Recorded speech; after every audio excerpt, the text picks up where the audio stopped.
Assalamualaikum warahmatullahi wabarakatuh. Perkenalkan, kami dari kelompok 17. Sebelumnya kami ingin memperkenalkan diri kami masing-masing. Nama saya Kezia. Nama saya Hafizah Rahmanisa Nabila Husaini. Nama saya Syara Lelati Aziza. Selanjutnya akan ada video animasi mengenai biolistrik dari mata kuliah Biologi dan Fisika. Tingkat 1 dari Profesi Keperawatan D4 Nurse. Terima kasih. Silakan menonton. Check this out. Sebelum mulai, jangan lupa di like dan subscribe dulu ya.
Disusun dari berbagai macam jenis sel sehingga kita bisa melakukan hal yang kompleks dalam kehidupan sehari-hari. Nah, dari berbagai jenis sel tersebut, pada video kali ini kami akan membahas tentang sel saraf. Sel saraf atau yang disebut juga sel neuron adalah satuan kerja utama dari sistem saraf yang mengantarkan impuls listrik yang terbentuk akibat adanya suatu stimulus atau rangsangan. Jutaan sel saraf ini akan membentuk sistem saraf manusia. Struktur sel saraf memiliki fungsinya masing-masing agar sel saraf atau neuron ini bekerja secara optimal. Mari kita bahas satu persatu. Yang pertama, dendrit. Dendrit yang bentuknya menyerupai akar ini merupakan percabangan dari badan sel. Dendrit berfungsi untuk menerima atau menghantarkan rangsangan dari dan ke badan sel. Kemudian, sel saraf punya nukleus dan badan sel. Badan sel merupakan bagian terbesar dari sel saraf yang mengandung banyak komponen penting. Di dalam sel ini, teman-teman dapat menemukan sitoplas, bahan nukleus, dan nukleolus atau anak inti. Tugas badan sel adalah untuk menerima rangsangan dari dendrit, kemudian meneruskan rangsangan tersebut ke akson. Badan sel hanya dimiliki oleh sel saraf tertentu, contohnya di otak dan ganglion. Kemudian sel saraf juga punya akson. Akson ini adalah serabut sel saraf panjang yang terlihat seperti penyuluran dari badan sel. Akson atau yang disebut dengan neurin ini mirip dengan dendrit. Bedanya, akson hanya ada satu buah dan berukuran lebih besar dan lebih panjang. Akson berperan dalam menghantarkan impuls menuju efektor seperti sel otot dan kelenjar.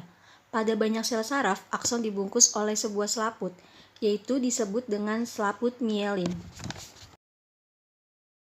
Lalu kita bahas selaput mielin. Selaput atau selubung mielin adalah selaput pembungkus neurin. Selubung mielin tersusun dari lemak. Selaput mielin ini mempunyai segmen-segmen dan lekukan di antara dua segmen. Dua segmen tersebut disebut dengan nodus Lanvier. Fungsi dari bagian ini adalah untuk melindungi sel saraf dari kerusakan dan mencegah bocornya infus serta mempercepat hantaran infus yang masuk. Kemudian ada bagian yang disebut nodus Lanvier, adalah bagian dari antara selubung mielin. Nodus Lanvier ini berfungsi sebagai loncatan infus saraf agar sampai lebih cepat ke tempat tujuan. Nodus Lanvier mempunyai diameter sekitar 1 mikrometer. Dinamakan nodus Lanvier karena ditemukan oleh Louis Antonio Lanvier. Bagian terakhir yaitu akson terminal dan juga sinaps. Sinaps adalah bagian akson yang terakhir dan terdapat celah di sana. Celah ini kita sebut sinaps, merupakan pertemuan satu neuron dengan neuron lainnya. Setiap sinaps menyediakan koneksi antar neuron yang memungkinkan terjadinya pertukaran informasi. Informasi ini ditukarkan dalam bentuk zat kimia yang disebut dengan neuron transmitter. Nah, selanjutnya kita akan membahas tentang macam-macam jenis sel saraf.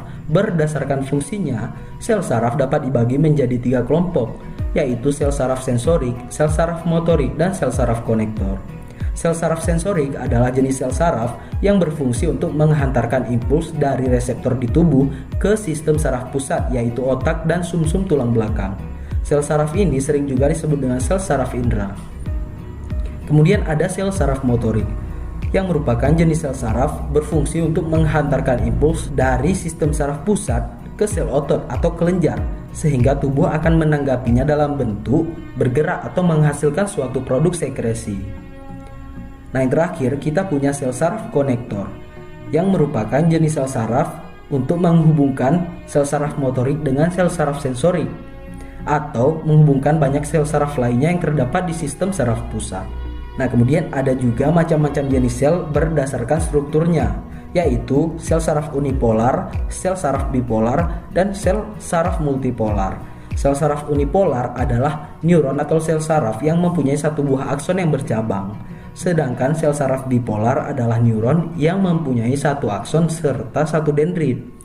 Kemudian kita punya sel saraf multipolar, yaitu neuron yang mempunyai satu dendrit dan akson yang bercabang.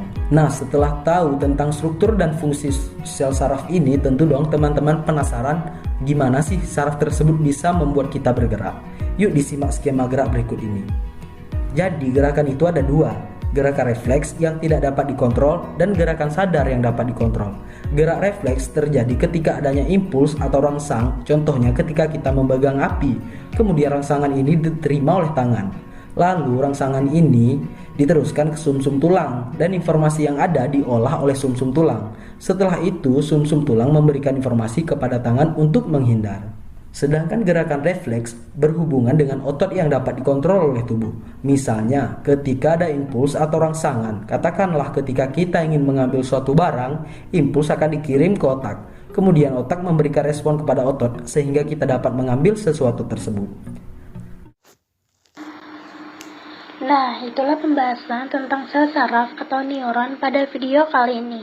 Jangan lupa di like, komen, dan subscribe. Semoga ilmunya bermanfaat dan jangan lupa tungguin video kita berikutnya. Terima kasih.